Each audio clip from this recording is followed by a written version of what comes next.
Selamat pagi para sahabat sekalian dimanapun Anda berada.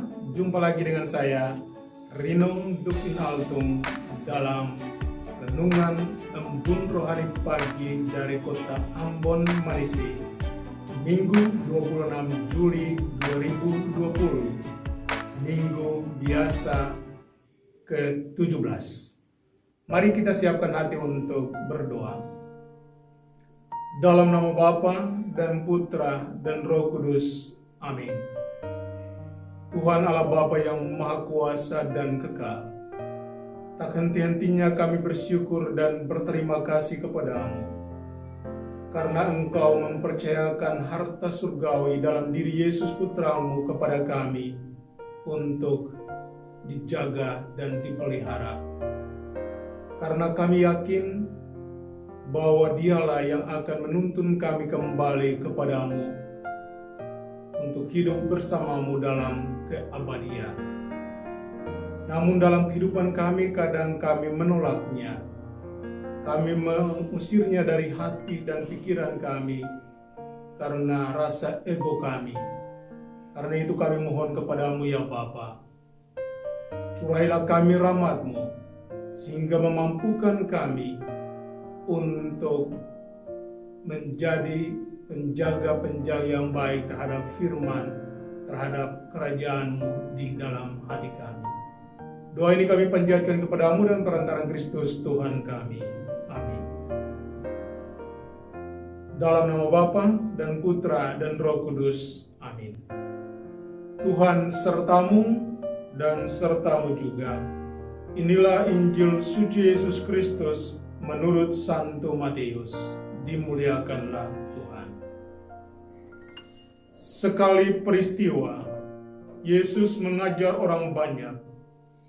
Hal kerajaan surga itu sumpah harta yang terpendam di ladang, yang ditemukan orang lalu dipendamnya lagi. Karena sukacitanya, pergilah ia menjual seluruh miliknya, lalu membeli ladang itu. Demikian pula hal kerajaan surga itu seumpama seorang pedagang yang mencari mutiara yang indah. Setelah ditemukan mutiara yang sangat berharga, ia pun pergi menjual seluruh miliknya, lalu membeli mutiara itu. Demikianlah Injil Tuhan. Terpujilah Kristus.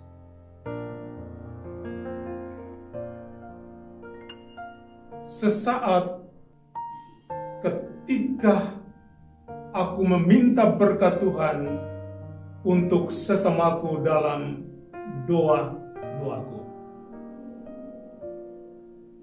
Satu hal ini yang kuyakini,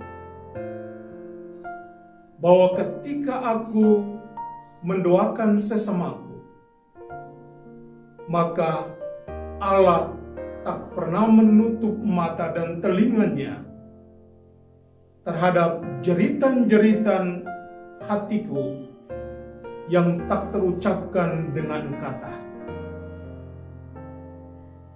Para sahabat sekalian, kita memasuki pekan biasa yang ke-17. Dan hari ini menjadi hari yang istimewa. Karena pertama, kita datang kepada Tuhan. Tuhan mencintai kita dan Dialah yang mengundang kita untuk datang kepadanya dalam perayaan Ekaristi maupun perayaan Sabda.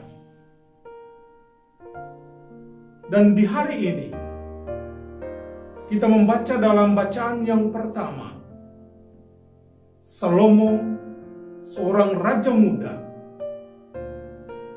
yang seharusnya memerlukan kekayaan, kekuatan, kesehatan, agar dia dapat memimpin kerajaannya atau bangsa Israel dengan sukses.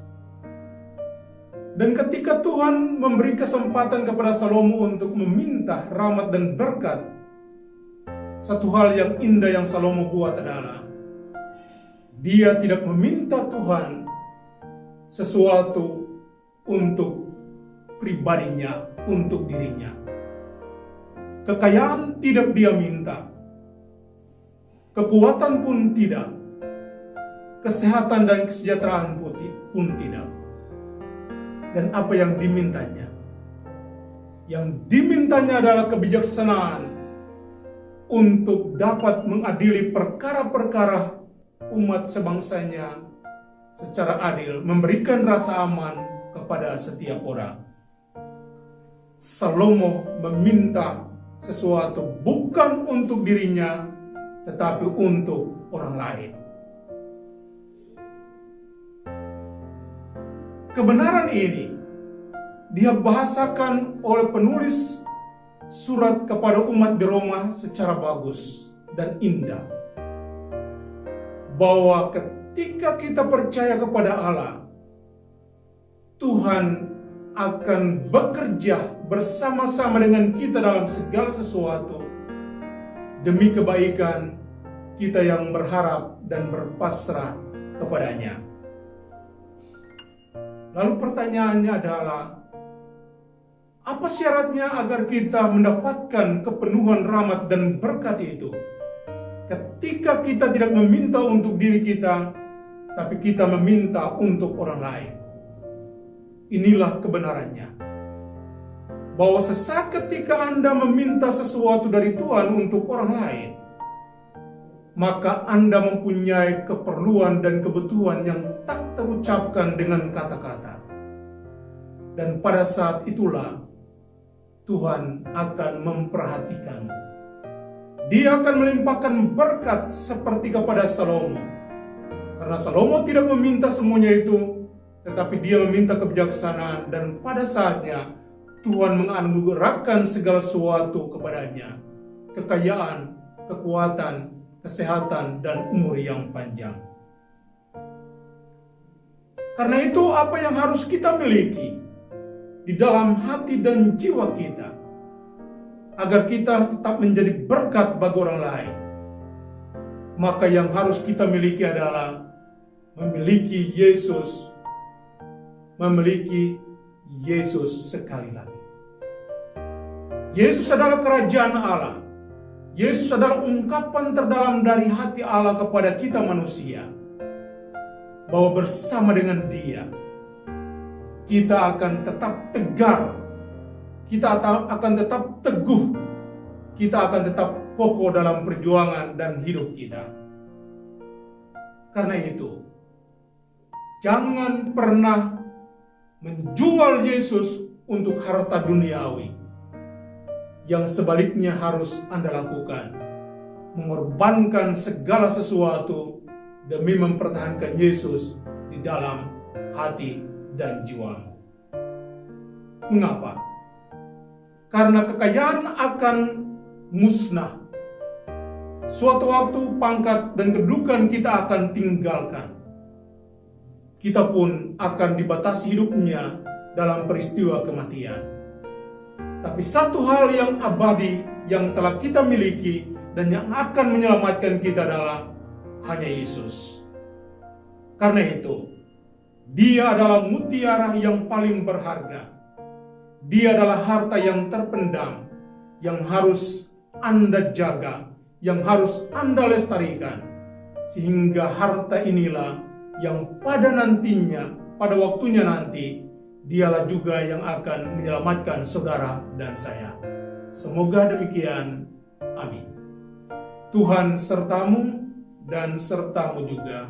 Semoga saudara-saudari sekalian dilindungi dan diberkati oleh Allah yang Maha Kuasa, Bapa dan Putra dan Roh Kudus. Amin.